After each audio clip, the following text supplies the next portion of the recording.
It's time for the whole 9 yards. Hello again, everyone. I'm Ralph Ventry, fired up and ready to talk NEC football. October is over. Hello, November. 4 Saturdays remaining, and these 4 Saturdays will determine the NEC's automatic qualifier to FCS's version of the Big Dance. 3 3-0 NEC teams chasing down that bid. All 3 of those teams are in action in Week 9. All 9 NEC teams on the gridiron in Week 10. Let's examine the docket in the opening drive. I'll start with the East meets West matchup. LIU traveling out to Moon Township to take on Robert Morris. The Sharks, in their first season of FCS competition, they'll play their final NEC game of the season at Robert Morris. LIU will close out its 10-game slate with a non-conference contest against Villanova and a meeting with Merrimack. On Saturday, head coach Brian Collins' team will look to regain its footing on offense. LIU, which has been decimated by injury on the offensive side of the ball, has been shut out in its past 2 outings. Meanwhile, Robert Morris continues to find ways to win. The Colonials were without star tailback Elijah Jackson in Week 9 against Bryant, but they managed to pull out a 24-20 victory, moving to 3-0 in Northeast Conference play. And one common denominator in each of those 3 NEC wins has been big plays from the Robert Morris Special Teams unit. A game-winning field goal in double overtime at SFU. Then at Wagner, a blocked punt for a touchdown, a successful faked field goal. Moving to Week 9 against Bryant, another touchdown on a botched snap on a punt play. Some phenomenal special teams throughout the game. And one guy in particular who's been lights out for RMU in kick coverage, it's Jannar Walker. Now, Jeff Fiegels, a former All-Pro punter, well, he knows a thing or two about special teams. And he turned to me in the TV booth this past Saturday and said, you better consider Jannar Walker for NEC Special Teamer of the Week award. This kid has been amazing. 2 impressive tackles as a gunner in punt coverage for the Colonials on Saturday, allowing no return yardage by the Bryant Bulldogs. So just one of the many elements of the special teams that have Robert Morris at 3-0 in Northeast Conference play. They'll go for NEC win number 4, taking on a hungry LIU Sharks team live on NEC Front Row. Moving on to Sacred Heart at Bryant. Now, the intensity is always up when these 2 teams meet on the gridiron. 2 regional rivals. Both teams were on the road in Western Pennsylvania last week. Now, the setting switches to Smithfield, Rhode Island. Sacred Heart visiting Bryant in this one. As for Mark Nofri's Pioneers, they scored a huge overtime victory at St. Francis in Week 9. Shout out to their kicker, Dane Borges, 3 for 3 on field goals in that 36-33 victory. But the driving force behind that victory was the Sacred Heart offense. Sacred Heart 2-0 on the road in NEC games. And in both of those victories, the offense hit the 30-point mark, and quarterback Logan Marshy was rather effective. 5 touchdown passes to only 1 interception in those 2 NEC road victories, was only sacked twice in those wins. Now in Week 10, Marchie and the Pioneers will go up against a Bryant defense that's anchored by a pair of battle-tested veterans, linebacker Robert Brown and linebacker Jesse Nemerowitz.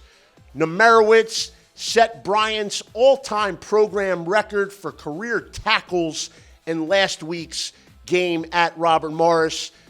Robert Brown also played like his hair was on fire at Robert Morris. Brown with 14 tackles in that game, 2 tackles for a loss.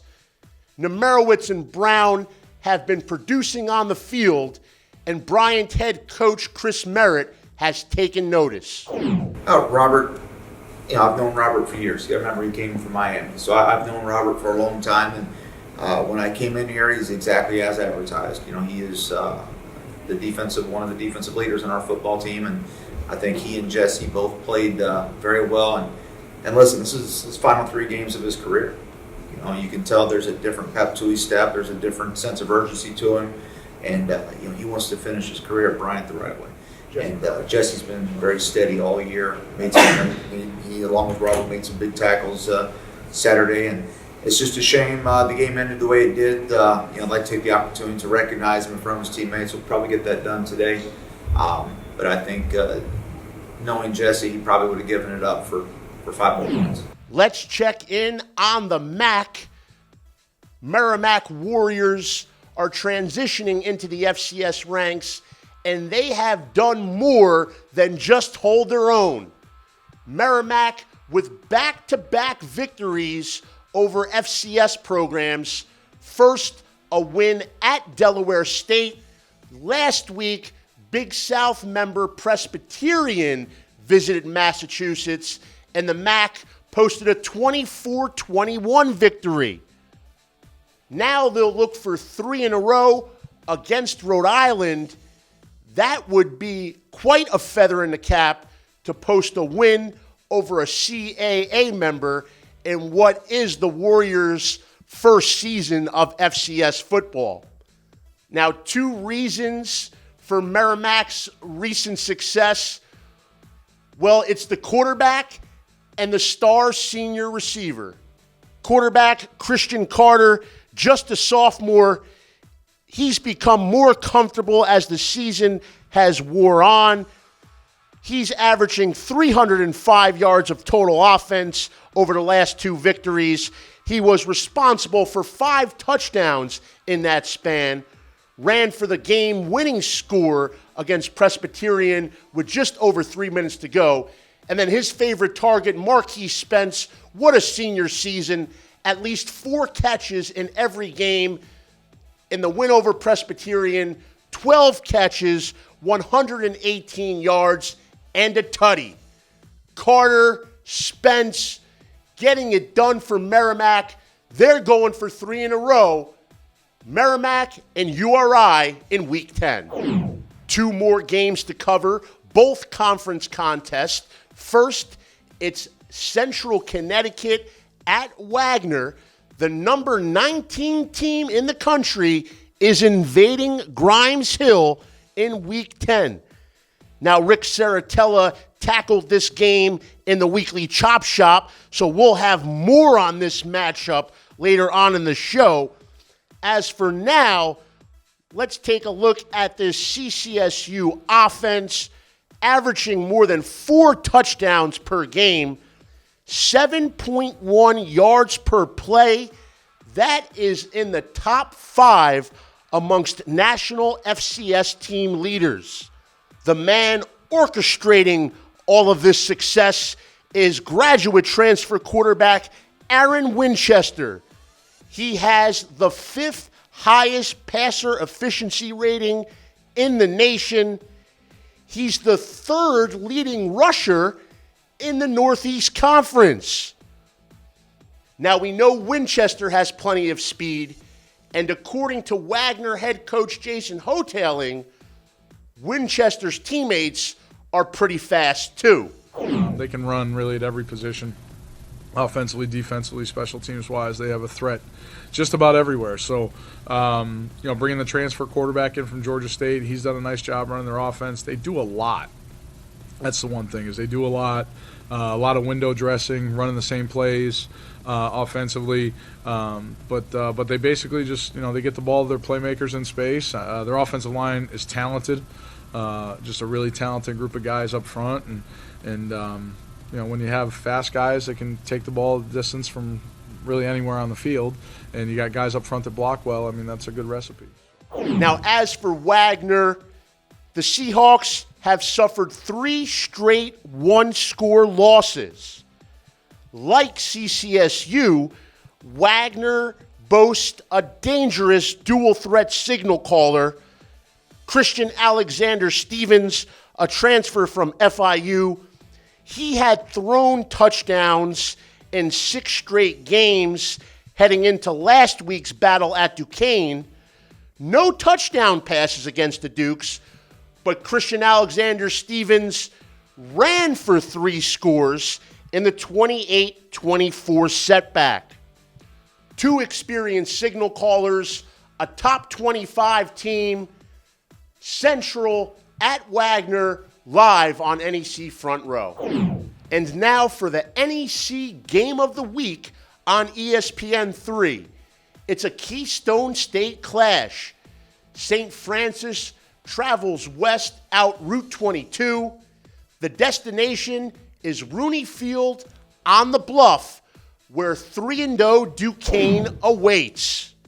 Now, as for St. Francis, 2-2 in NEC play, they've seen increased production from quarterback Jason Brown in recent weeks. We'll talk more in detail about Brown later in the show. As for Brown's top 2 targets, Rayshon Henry and E.J. Jenkins, they both rank amongst the top 6 receiving leaders in the Northeast Conference. Henry went for nearly 200 yards in the setback to Sacred Heart. Meanwhile, E.J. Jenkins, 7 touchdown receptions already this season. They'll go up against a battle-tested Duquesne secondary, one that leads the NEC in pass defense. In just 7 games this season, the Dukes have allowed a league-low 6 touchdown passes.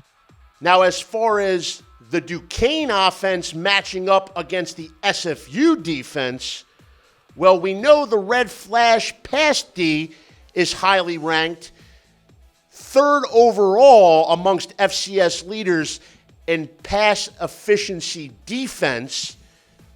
But how about that run D? Will the Flash be able to contain Duquesne's 2-headed monster of A.J. Hines and Mark Allen? Hines, a preseason All-American. Allen, a transfer from Penn State. Those 2 combined for 190 rush yards, 2 rushing touchdowns in the win over Wagner. They'll take on an SFU defense that's holding opponents to just 3.3 yards per carry, and they'll look to stunt the Duke's ground game in an ESPN3 exclusive. Paul Dottino, Rasheed Marshall, John Schmelk on the call, live at noon Eastern Time in Pittsburgh, Pennsylvania. Time to check in on the NEC stock market. I'll tell you whose value is all the way up. Now, I promised I would elaborate on SFU QB Jason Brown. Well, this is the time for just that. Brown leads the NEC in passing average during league play, more than 250 yards per conference contest. And the first-year starting quarterback has come a long way since the preseason. Yes, he showed the ability in the season opener against Lehigh, 2 awesome throws for touchdowns in a 14-13 victory. But the season as a whole has been a growth process for Brown. And according to SFU head coach Chris Valerio, the sophomore quarterback is right where he needs to be.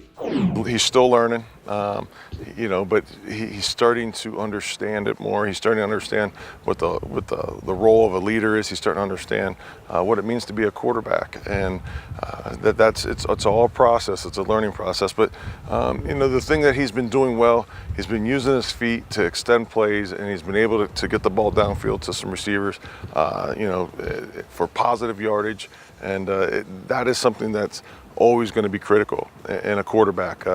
Keeping your eyes downfield, finding the open receiver, and I think Jason's done a tremendous job of that. And just being smart with the ball. And I think that as he keeps growing, it's going to be fun to watch. Now, Brown has done a particularly good job with keeping his eyes downfield in the last 2 games, and the numbers are there to show it. Brown with 693 yards of offense over his past 2 outings, 3 touchdown passes in each game, no interceptions.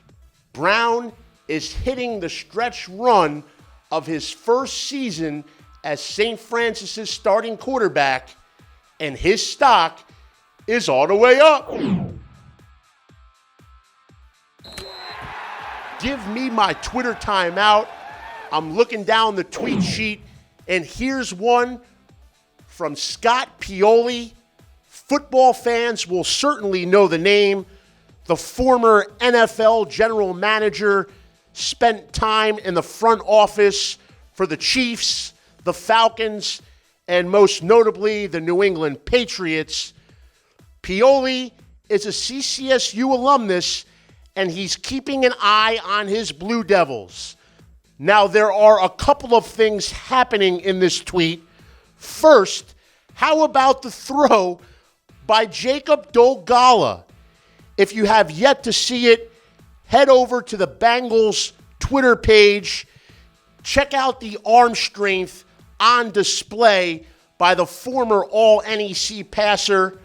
Of course, the Bengals played in London last week, and Cincinnati's social media team had some fun with Dolgala across the pond, and Scott Pioli was impressed. Now, the other thing about this tweet, Pioli giving a shout out to the current CCSU Blue Devils. He notes that they were number 23 in the nation. Well, that was before last week's 28-0 shutout of LIU. The Blue Devils, who have not lost to an FCS opponent this year, 7-0 in those games, well, they've moved up to number 19 in both the coaches poll and the Stats Media Top 25 poll. So a lot of good things happening in New Britain right now, and CCSU alumnus Scott Pioli has been watching. Stats amazing, bruh. What has me in a state of amazement this week? Well, 2 things. First, I'll look at something on the individual stat sheet, then we'll flip it over to the team side. Individually, I have to give kudos to Wagner linebacker Cam Gill. He made a strip sack in Week 9 at Duquesne, and with that hit on the quarterback, he moved into first place all time on the NEC's career sacks list. 31 career sacks for Cam Gill. That leads all active FCS players, and stats amazing. Now, it's only right to examine a common link between the 3 3-0 NEC teams atop the league standings. Robert Morris, Central Connecticut, and Duquesne, they're unbeaten in Northeast Conference play, and in NEC games, they all have a positive turnover margin.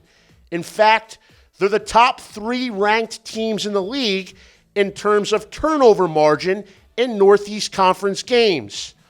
Oh, and they play against the pass quite well. Robert Morris, Duquesne, and CCSU all holding their opponents to under 6 yards per pass attempt, taking care of the football, defending the pass, and winning games. RMU, CCSU, and Duquesne, stats amazing. And as we do every week during the season, we chop it up with Rick Saratella of NFL Draft Bible. Here is this week's edition of the NEC Football Chop Shop with Ralph and Rick. Back in the Chop Shop. I'm Ralph. He's Rick Saratella of NFL Draft Bible. We are ready to chop it up with some NEC football. Rick, week 9 in the books. Some impressive performances that I know made you look twice. What do you got for us in terms of week 9 game balls? Yeah, we're chopping it up, Ralph. It's hard to believe 10th week of the college football season already, and we haven't gone out to Merrimack yet. Let's go talk about that quarterback there, Christian Carter now. NEC Offensive Player of the Week, 344 combined yards. Takes Merrimack down in that red zone, 3 for 3 in the red zone area last week. He had a 9-yard touchdown run with 3 minutes left to put him up. First time in history for the Merrimack program. They went back-to-back over FCS programs. So shout out to Merrimack and shout out to Christian Carter. This guy's making some noise, 1,600 yards on the season. He's got 15 touchdowns, just 3 interceptions. Now 4-4 on the year. That Merrimack team is heading into Rhode Island this week for a 1 p.m. kickoff. Yeah, could they make it 3 in a row? I don't know. That would be something to take care of a CAA team. But you mentioned Carter, and he really got it done this past weekend against Presbyterian. 2 first-half touchdown passes, fourth quarter, 9-yard touchdown run for the win. He's a tough kid. He's young. He's only a sophomore.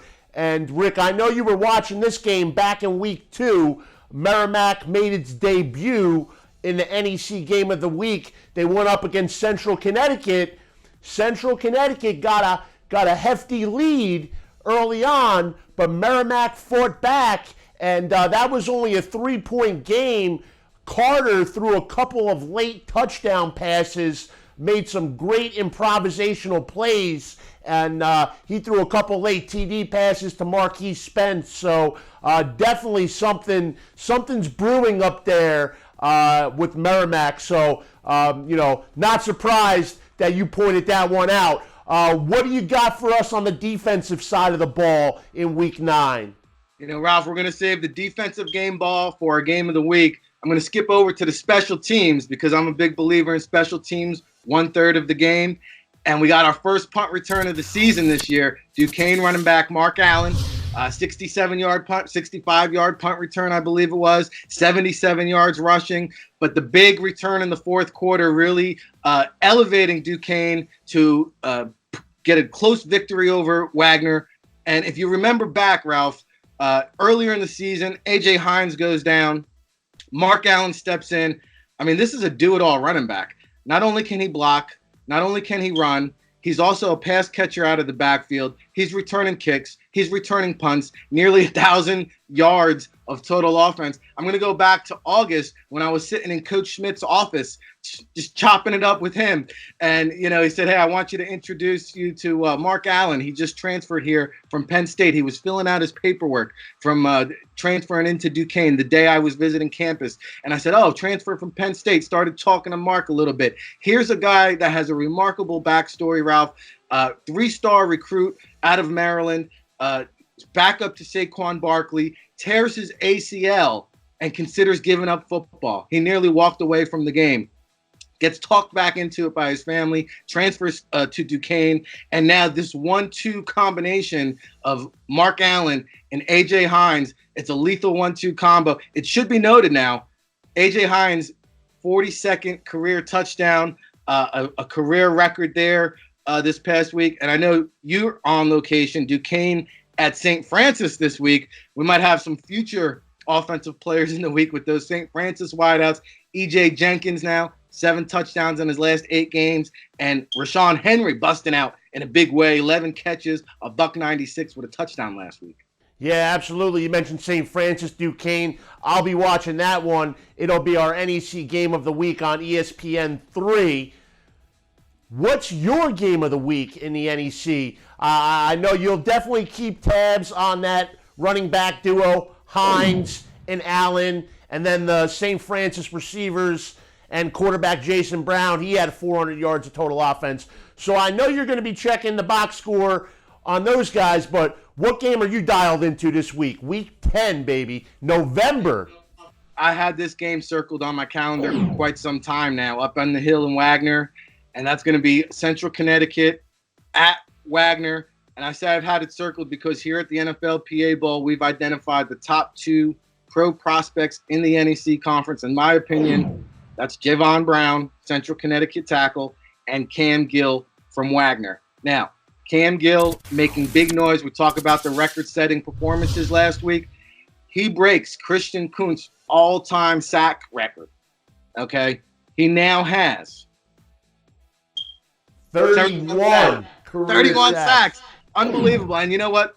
For all the pro scouts at home watching, because I know some of them do tune in, Ralph, I just want to let them know this Cam Gill, he's got size. He's got athleticism. He's got strength. He's got twitch on the edge. And he's a pro prospect. I'm looking forward to this matchup with Javon Brown, who's also a pro prospect for Central Connecticut. This could really be a trap game. The calendar turns to November.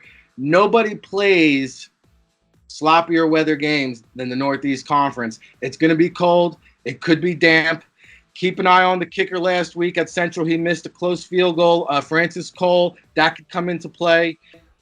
He's been good otherwise, though. He has been good otherwise, and you know, you got to think that, like you said, it's going to be one up front in the trenches. And you mentioned Wagner's front 7. Cam Gill, first amongst active FCS leaders in sacks with 31. And what I wanted to ask you before you dive deeper into the actual matchup is how much does college production mean to scouts? Obviously, combine measurables, a lot of different things play into someone's draft grade, but does actual on-field production for a Division I FCS program, does that carry any weight? When you're talking about FCS prospects, Ralph, it carries more weight than an FBS prospect because it's one of the check marks you want to, go through the process. The criteria, if you want to be FCS to the NFL, you've got to have production. Cam Gill has it. He's got plenty of it. He's got record-setting production. You've got to have size. You've got to have, the ability to dominate at your level. If you're not doing those 3 things, the NFL aren't going to look at you. And Cam Gill has done it all, and he's checking off the boxes as he goes through the process. Yeah, definitely. And he's also had some help up front. That whole Wagner front 7 has been tough. Chris Williams up in the trenches. What does Central have to do this week to make sure that they don't have a hiccup against what is a threatening Wagner side despite the record? Well, you mentioned up front in the trenches, Javon Brown's going to have his hand full because Chris Williams, too, up front on that defensive line, someone we talked about. Shout out to Terrence Knighton, pot roast up there working with Chris Williams and that defensive unit. For Central Connecticut, aside from winning the line of scrimmage, first of all, I'm excited about their defense, Ralph, because they are just getting it done. This 3-4 base scheme, lots of man-to-man coverage. First shutout of the season last week, 24-0 over LIU, 28-0. First shutout of the season. Held the team to just 84 total yards. An unbelievable defensive performance. Head coach Ryan McCarthy, this team is plus 11 in the turnover margin. Unbelievable. 11 interceptions, second in the FCS. So, Trey Jones, defensive player of the week this past week. 2 sacks, a forced fumble, a pass breakup. He's just padding those stats now. 11 tackles for loss on the season, 7 sacks on the year. And, of course, you already know Tayshaun James, we've talked about, the Connecticut native. He's now second in the NEC with the 631 receiving yards. Career high, 5 touchdowns. Aaron, clear blue skies, but high Winchester. In my opinion, Ralph, he has now emerged as the top performer in the NEC. 2,300 plus total yards on the season. 4th in the NEC in passing. 3rd in the NEC in rushing. There's not much this man can't do. Another 2 touchdowns last week. Aaron, high wins Winchester. Glad you can chop it up with me again this week, Rick. We're hitting the stretch run. Only 4 Saturdays to go in the regular season, including this one coming up. So, but it's always great to check in with you. I appreciate your time. He's Rick Saratella, NFL Draft Bible. I'm Ralph Ventry with the NEC, your Week 10 NEC Football Chop Shop. Until next time. So it will be a huge Week 10 in Northeast Conference football. All 9 teams are in action. 4 conference games, including the featured matchup on ESPN3 between St. Francis and Duquesne.